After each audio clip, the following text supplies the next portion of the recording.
नमस्कार, next 9 news देख रहे हैं आप। मैं हूं आपके साथ प्रांशु राठौर।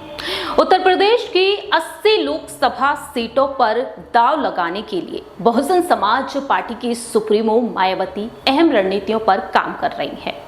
मायावती ने यह साफ तो कर दिया है कि किसी भी गठबंधन के साथ वह जुड़ना नहीं चाहेंगी, ना ही एनडीए ना ही इंडिया गठबंधन के साथ, लेकिन क्षेत्रीय दलों के साथ गठबंधन करती हुई वह जरूर नजर आ रही हैं। मायावती ने हाल ही में एक बड़ा प्रस्ताव, एक ऑफर भेज दिया अपना दल कमेरावादी की नेता पल्लवी पटेल को कि वह अगर साथ मिलकर चुनाव लड़ना चाहे तो उनकी मर्जी है, वह फूलपुर और इलाहाबाद की सीट दे सकती हैं। और उनका कहना है कि आप चाहे तो हमारे चुनाव चिन्ह पर चुनाव लड़ सकती हैं या फिर अपनी पार्टी के सिंबल पर भी चुनाव लड़ सकती हैं, तो भी हम आपको समर्थन देंगे।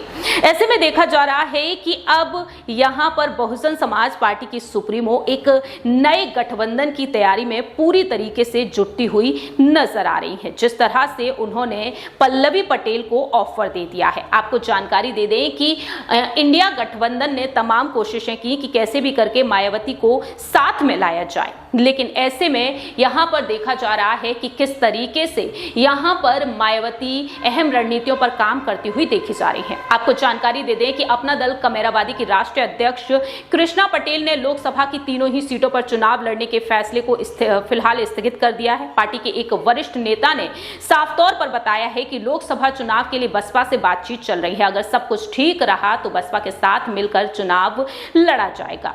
दरअसल अपना दल ने मिर्जापुर, फूलपुर और कौशांबी से चुनाव लड़ने का ऐलान किया। इसके पीछे की बड़ी वजह यह थी कि इन तीनों ही सीटों पर कुर्मी वोटर्स के निर्णायक भूमिका है।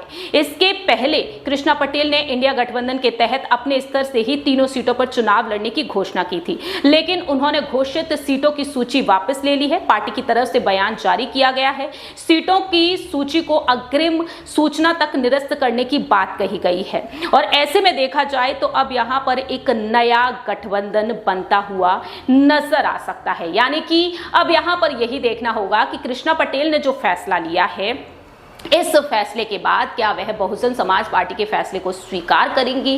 क्या यहां पर संपर्क वाकई में पल्लवी पटेल की तरफ से अब मायावती की तरफ किया जा सकता है? जिस तरह से नेताओं के बीच बातचीत चल रही है, एक दूसरे के संपर्क में है। अब देखते हैं कि अखिलेश यादव और डिंपल यादव की पार्टी की मुश्किलें किस हद तक बढ़ती हुई नजर आ सकती हैं, क्योंकि फूलपुर सीट पर देखा जाए तो कांग्रेस भी एक वक्त कब्जा करती हुई नजर आई है। मिर्जापुर सीट पर बीजेपी से देखा जाए तो यहां पर जो सहयोगी दल है, अपना दल सोनेलाल यानी कि पल्लवी पटेल की जो बहन संभाल रही है इस पार्टी को, अनुप्रिया पटेल, वहां से उनका दबदबा है। और बात यहां पर कौशांबी की कर ली जाए तो कुंडा से विधायक राजा भैया इस सीट पर एक बड़ा दांव लगाते हुए देखे जा सकते हैं। अब देखना होगा कि आने वाले समय में यहां पर क्या कुछ बड़ा खेल होता हुआ नजर आएगा। फिलहाल इस खास रिपोर्ट में इतना ही। बाकी की तमाम अपडेट्स के लिए देखते रहिए नेक्स्ट 9 न्यूज।